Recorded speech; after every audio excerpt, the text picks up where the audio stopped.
final day of September 2024. It's Eric and Ndu. CT will be back next month. Yes, next month. So, I was telling you, star 400 hash, all right? Just do it right now. Do.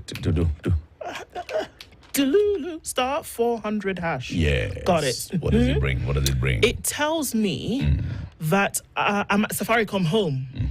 And it's asked me to recommend and earn cash. Number one, home fiber, get internet, 4G Wi-Fi, 5G Wi-Fi, etc., etc. If let's say you go to home fiber.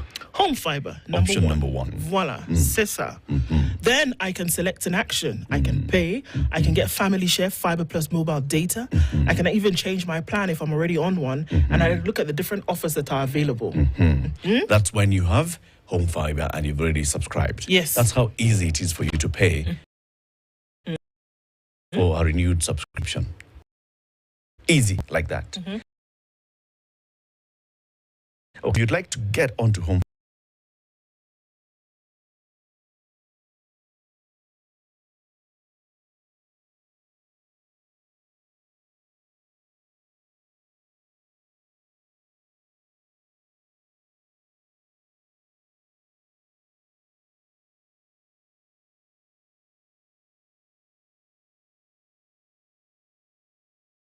So I can be in the Nairobi Metropolitan. I can be at Murema, actually Mountain, number two, or the Rift Coast or Greater Western. Yes. Seeing as I'm in Nairobi Metropolitan, I go to Nairobi. Choose Nairobi Metropolitan. Nairobi gives me doo-doo-doo. We are waiting. Oh, sorry, I can't because I'm already there. I'm there. Nairobi Metropolitan brings you Eastlands, Eastleigh, Embakasi, Kajiado, Kasarani, Kiambu, Kikuyu, Langata, Makadara, Nairobi CBD, Ruaka, and so on and so forth. All those are in Nairobi Metropolitan. Okay? And continues. Kabete, Thika, Juja. All right? Yes. Now, the thing is, Safaricom Fiber is available, like you said, Nairobi Metropolitan, Mountain, Coast, Western, Rift, right? Yes. Countrywide. This is an investment of over 10 years, continuous investment. They started in Nairobi, of course. They expanded to the other major cities. They went. Nairobi went into Mombasa, went into Coast, went into Western, went into Mountain, went into all those things. Safaricom Home Fiber is available in all these places. That's why we say over 500 homes are so far connected. Over 500 homes is not just connection. It means that over 500 homes can stream entertainment if they want to. Over 500 homes, people can work from home if they wanted to. In over 500 homes, people can all be sharing Wi-Fi on different gadgets. You have your mobile phone, you have TV, you have your tablet, you have your computer, and each one of you is in the different room and you're all working and you're all doing whatever you're doing. Somebody is watching, somebody else is on X, somebody is listening to the Situation Room, somebody is watching the Situation Room, whatever. You can do so many things. And you know what it is? It's absolutely endless possibilities. Yes. Things that you never have to leave the space or comfort of your room or office, your home, to actually do. You can connect with the world. You can watch whatever it is that you want to. You can be on, proper connection with everybody at any time. So there are endless opportunities and endless possibilities. What I want you to do for us today is tell us, what endless possibilities have you experienced ever since you hooked up to Safaricom Home Fiber? Tell us those on our socials, Spice FM KE, and we could award you with 3,000 shillings today. Yep. How your life has changed because of Safaricom Fiber. Yep. Safaricom Home Fiber. Because of Safaricom Home Fiber, now I work from home. Because of Safaricom Home Fiber, I actually run my business from home. Or I've even hooked it up in my office. And Safaricom Home Fiber is helping me to reach a wider market because of Safaricom Home Fiber. They go where? Onto our socials. On Spice X. FM KE, on X, on YouTube, on Facebook, on TikTok. Just go everywhere where we are. And we're giving how much? 3,000, Bob. Do you know what 3,000 is? There's a bronze package for Safaricom Home Fiber. It's 2,999. There you go. Okay? It's like we're giving you a month's bronze package. Okay? And Safaricom have said, okay, bronze gives you how many GBs per month? We are actually expanding in terms of internet speeds connection. It's 500 Mbps. They're doing more. We'll give you more. Yes. Raise the speeds. For everybody. Absolutely. For everybody. It's good stuff. I will give you the day's proverb just to remind you that proverbs for this week are from the Gambia. Someone is saying that they think City gave us this proverb, a couple of, the African proverbs from Africa. Mm-hmm. And Gambia is in Africa. It's possible that we've actually done this proverb before. It's possible. People get fed up even with honey. People get fed up even with honey. So the thing that you could see that would be the sweetest and you would give it an arm and a leg for. Yep. You would probably get tired of it at some point. Yep. Or maybe, I just thought about it, that it could be sweet all the time, but maybe what you need to do is give yourself a break from it to really enjoy the sweetness at a later date. Sometimes you get, it's sweet, you get used to it. Yeah. So you assume. So you're like... You can't taste the sweetness anymore. It's just honey. Yeah. You get fed up. It's not that the honey has gone bad. Exactly. It's just you. It's you who's taking it for granted. Take a break and come back to it. Before we move into this next conversation, let's talk about loop. Okay. So, you know what?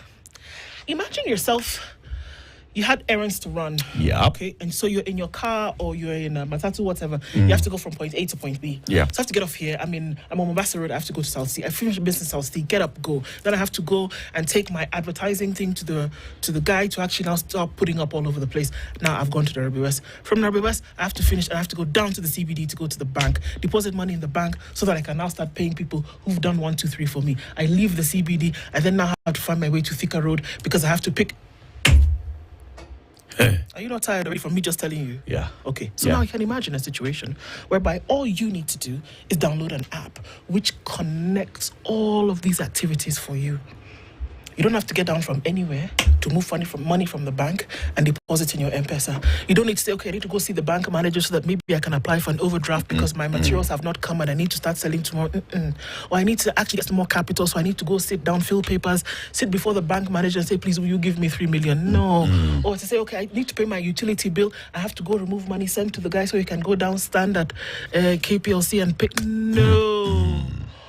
All of these activities can be looped and you can actually be sitting in the comfort of your home making sure that all of these things are done. Yep. As an individual, as a merchant, so just doing your own business or somebody who owns a business, you can get all these things done just because you looped it. It's a lifestyle. Pay your bills, apply for overdrafts, apply for personal loans, set up your standing orders, advertise your business. I'm not joking. All these things on loop. Download it today on the Google Play Store, Apple App Store.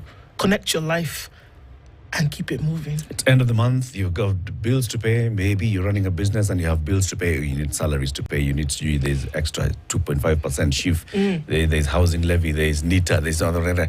Then you have rent to pay. You've got now to renew your subscriptions for internet. You need all those things. You can apply for an overdraft of up to 100,000 shillings. Yep. Just courtesy of Loop. In the app. Yeah. The next 1 hour, 2 hours, we want to talk about something. Lest we forget, we move on as if things have moved on, okay? Just last week, we had this service in Endarasha where 21 caskets were out there. 21 families were looking at caskets that contained the remains of their young boys who got burned in a fire. They were told, all right, they started burials. We're moving on. Investigations are ongoing. We don't know what caused that fire. Yeah. There are very many other deaths that have happened in this country. We don't know. Lest we forget, there are people who have died. There are families that are still waiting for answers.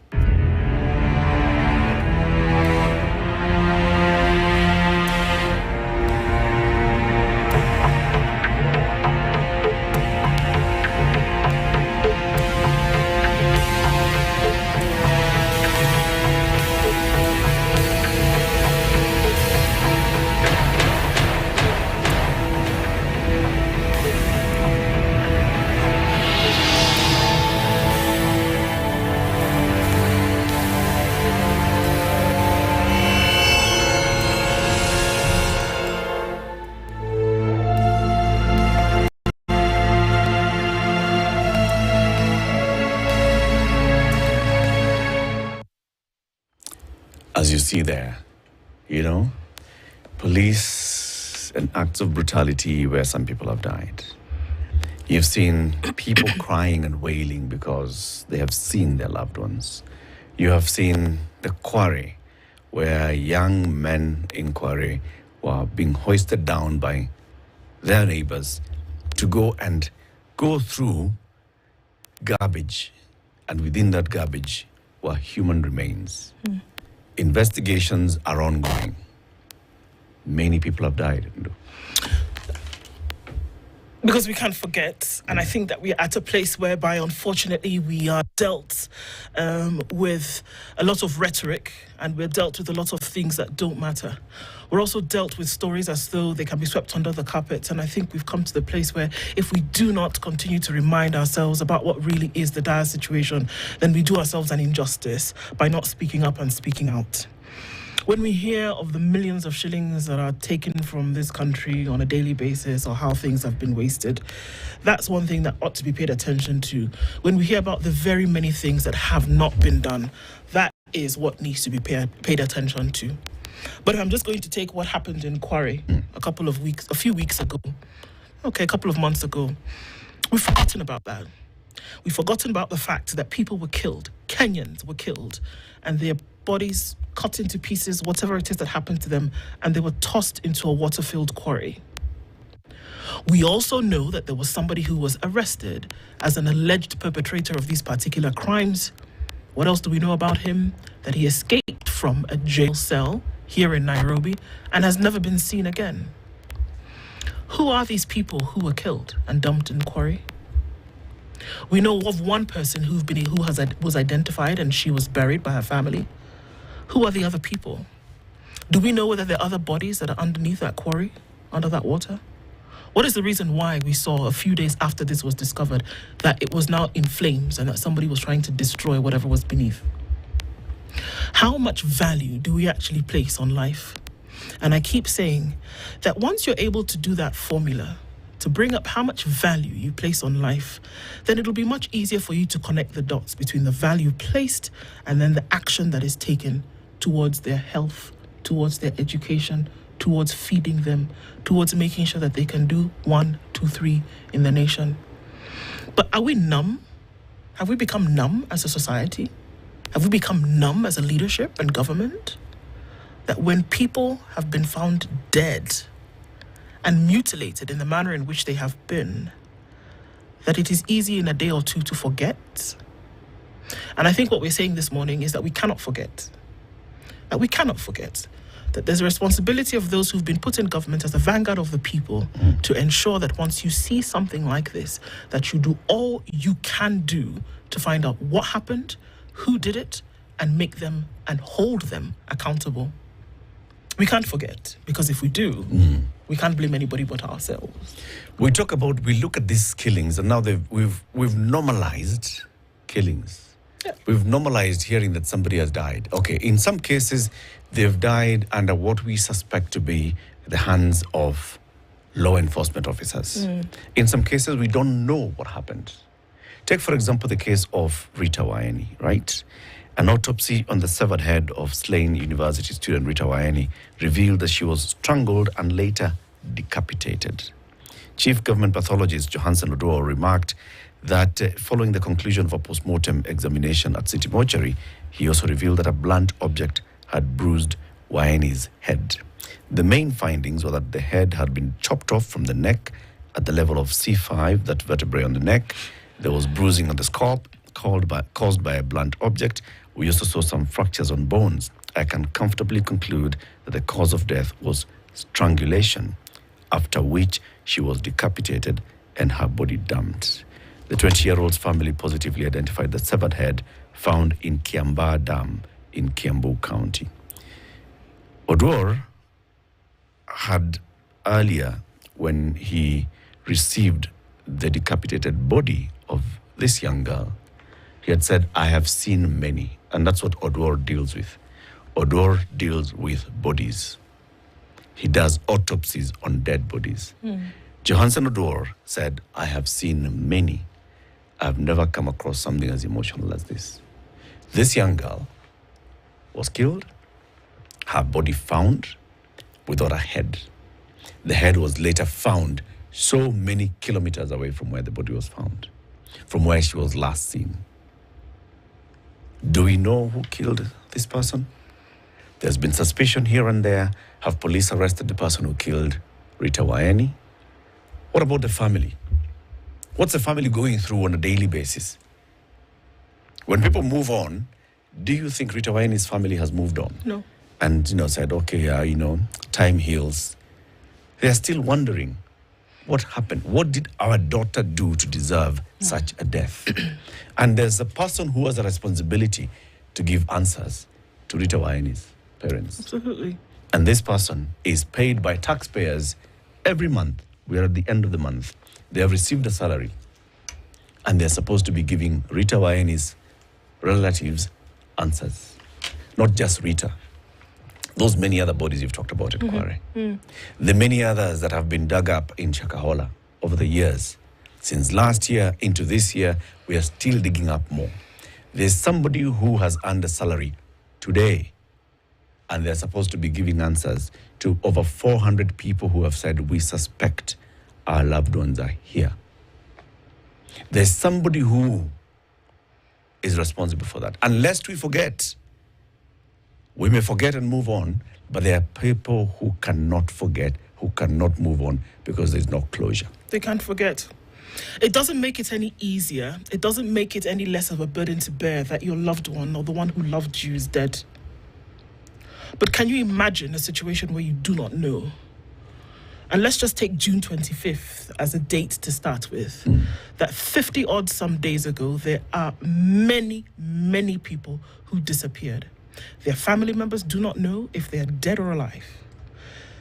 We just saw, just so you can get an understanding, three men last week released from the hands of their abductors. We don't know who these abductors were. Their stories are still being told. Of the 3 men who disappeared somewhere in Kitengela and had been away for 32 days. They came back. Many would say that it was because of public outcry. Where are these young gentlemen? Let them go. What is the case? They were dumped in different parts of the city. How many more? Morioki's mother saw video of her young boy being bundled into a police vehicle on the 25th of June. Until today, Morioki's mother has not laid eyes on him. She doesn't know if her son is dead. She doesn't know if her son is being held captive somewhere. She doesn't know if her son has been abducted. She does not know if her son is being tortured every day. She does not know if her son is dead. She doesn't know. That's the picture that we paint of Kenyans in this country who've been taken, obviously against their own will. But for what purposes, till today, we still do not know. We still do not understand. We hear inklings of some of the things that they have said. People want to know why they were involved in protests. People want to know why they were involved in anti-government, whatever it is that you want to call it. But have we sunk so low that we can disappear people, not give any reason, not give any justification for their disappearance, and then they turn up on a lonely road at 3 a.m. one morning? Have we sunk so low? Have we devalued human life so much that you can torture people, keep them away for days on end, for almost months, and the families of those that they love and those that love them have no idea what is going on in Kenya today, against the backdrop of a promise where such disappearances would never happen again? How many are dead? Many. How many are floating along some river somewhere? Many. That they will never know about? Many. How many are locked up somewhere and their parents, their husbands, their wives do not know where they are? How many? And why is it okay to wake up every day in this country with security agencies and an executive and an administration knowing that those people are knowing that they've disappeared? How is it okay to wake up every day and to go about business as usual with that hanging in the balance? How is that okay? How is it okay to report to work? Okay, to report to Parliament and go and just put it as a figure. So there's conflict between 2 government agencies. One is the state-funded Commission on Human Rights, and the other one is the state-funded security apparatus. How many people died during the demonstrations countrywide around June and July? Okay, one says 60-something, the other one says 40-odd. Which is which? Let's put it as a number. Let's even 47. Okay? To those in government, 47 is just a number. but 47 are names of people. 47 is 29-year-old Wanjiko. 47 is 22-year-old Kagwera. 47 is Rex Masai. 47 is Kelvin Odhiambo. 47 are people. And people who are buried. And their parents and siblings and uncles and aunties and relatives just know that we know Rex was a good guy. And I was just called in the middle of the night and told, Rex has been shot. And I was told, go and identify him at the mortuary. And I went there and I found, yes, Rex had been shot. And we had to start organizing to bury Rex, to bury Wanjiko, to bury Kagwera, to bury Calvin Othiambo, to bury... It's not 47. It's not. And what were their crimes? It's people. And lest we forget, nobody is in court today to answer for the death of these 47. So let's say, according to Professor Kithure Kindiki, they're 47. Let's say they're 47. Who's responsible for their death? Who's going to take responsibility for having killed them? None of them. And we shouldn't say they're 47. Mind you. Because they're more than 47. Absolutely. Those who've been killed that we know about, mind you, they did not just drop down to the ground. They were killed. They were killed and they were disappeared. That's what has happened. Yep. Somebody took their life and nobody's being asked questions about why their lives were taken and what was their crime. That they stood up and asked for a better Kenya. That they stood up and had the will to say, we can do better than this. And stood up and said, you know what, no. If I have to stand in the streets and protest, so help me God, I will. So that Kenya comes out of this better. And then you kill them. And you snuff out that voice, which is standing for transparency, which is standing for accountability, which is standing for good governance. And they're 47. Eric, even if it was one. Yeah. One is one too many. For us to go to sleep and wake up every morning and to continue counting that number one as though it did not matter, there is a fundamental problem. And that is continually the bane of this existence. Ask yourself why things are not going right. Ask yourself. Just ask yourself, why can't we just seem to get it wrong? Because what value do you place on life? Why is it okay for Morioki's mother to wake up today, again, September 30th, and ask, where is my son? Why is it okay that the three men who were let go from wherever they were being held, that every day for the last 32 days, their families, their wives, their daughters and sons, their fathers and mothers asked, where is my person? And then you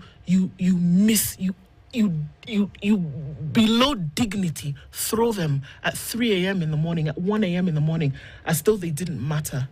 And then you leave it, you put it back in the hands and the mouths and minds of Kenyans to continue asking the questions about where were they, who took them, why were they taken?